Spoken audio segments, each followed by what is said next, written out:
of mental health problems after elections, but I know that after major events anywhere in the world, you're likely to have major rises in mental health conditions because of the stress that is related to major events.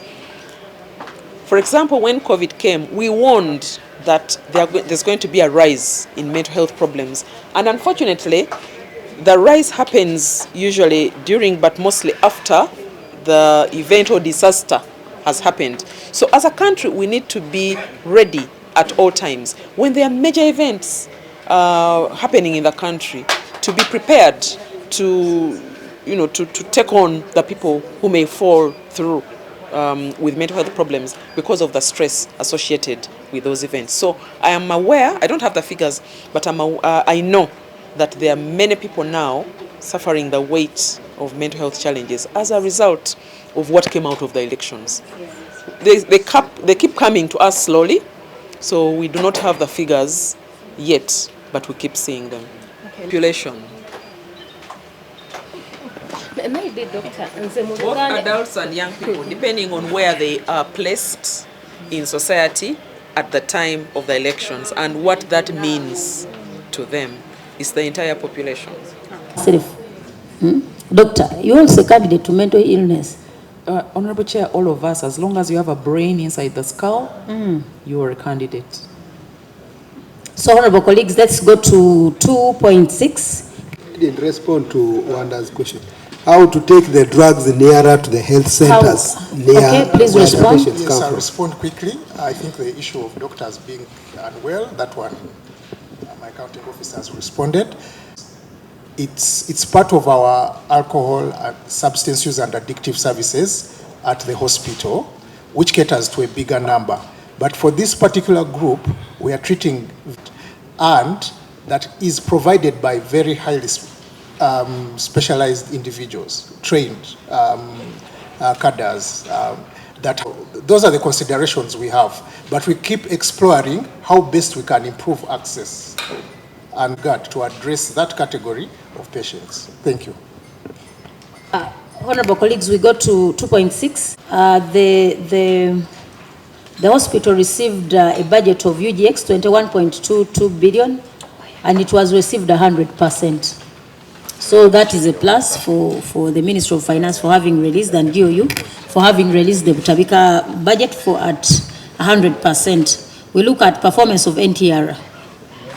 You had planned to collect 1.8 billion, you collected 1.9. That is 102% performance. Honorable colleagues, do you have anything to say about the NTR, the overperformance? Maybe, Madam Chair, we need to know the sources of NTR. Madam PS, the source of your NTR. Thank you, Honorable Chair. We have various sources. The biggest of them all is our private wing. We have a private wing that brings in the bulk of the money, but we also have students who come for internship, and they also pay. We have some facilities that we hire. People pay rent. For example, we have someone who provides us meals and rents space, and we have a few of those around the hospital. We have a guest house also at the hospital. When, say, volunteers come in to work, even those from abroad, they bring some money into the coffers. I think those are the major ones that we have for now. We're hoping that we can get more lines of... So the interns that come to Butabika have to pay money? That is how much?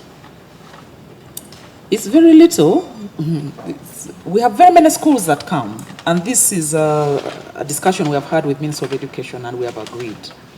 They pay, our certificate students pay about 50,000. It's not much money. Then degree 100, then masters 150,000 shillings.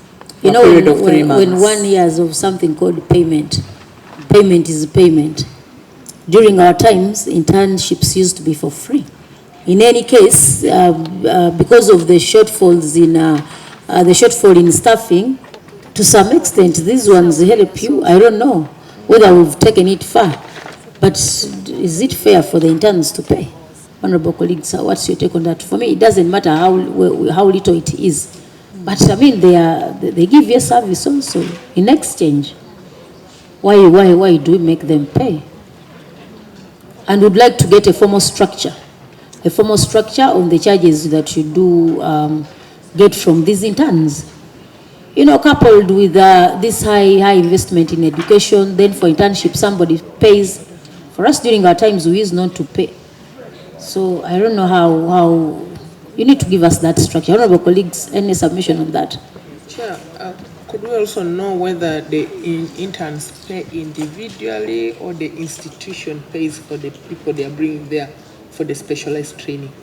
Because sometimes you could be paying money to your institution where you are studying from, and then the institution decides to pay the other because they are taking you there for studies. So we want to know whether it is paid by the institution or it is paid by the interns. Honorable Chair, most of the time. Madam Chair, maybe Yes, she Honorable can answer at once. Madam Chair, actually NTR moved above.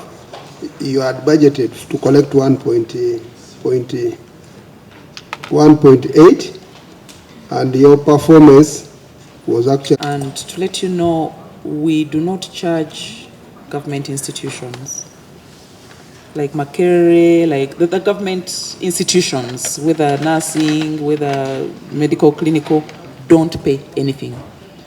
The private institutions pay, because this money is paid to the institutions. Honorable Member, most of the time, for most of the students, it's the institutions that actually pay for their numbers of students to us.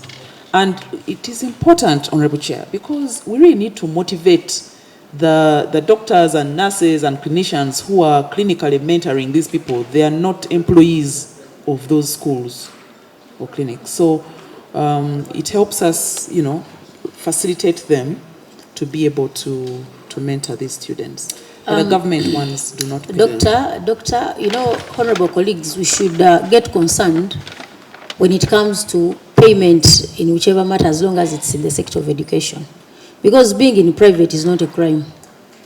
But also, because Butabika asks for money, it's the reason as to why the private schools charge this fee. So, I don't know, for me it might look little, but because somebody from a government institution does not pay, the other from a private institution pay, they are all Ugandans. We are looking at what you practically receive. You all receive a service. So if it is payment, everyone should pay.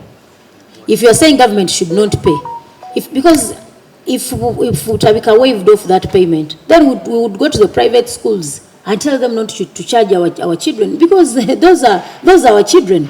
Those are services consumed by us, whether private or government. These are Ugandans.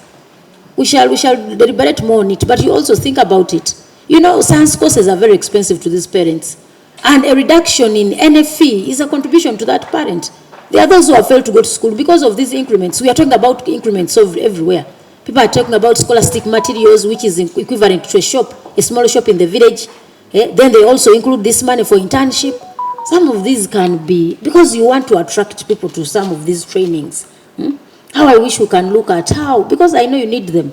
They give a service when they come, they also help you because of your shortages. They contribute. Actually, we would have been paying them because they also do your work. So for me, I would think, honorable colleagues, this thing of it is exploitation at different levels. 50 is little, but let's think about it.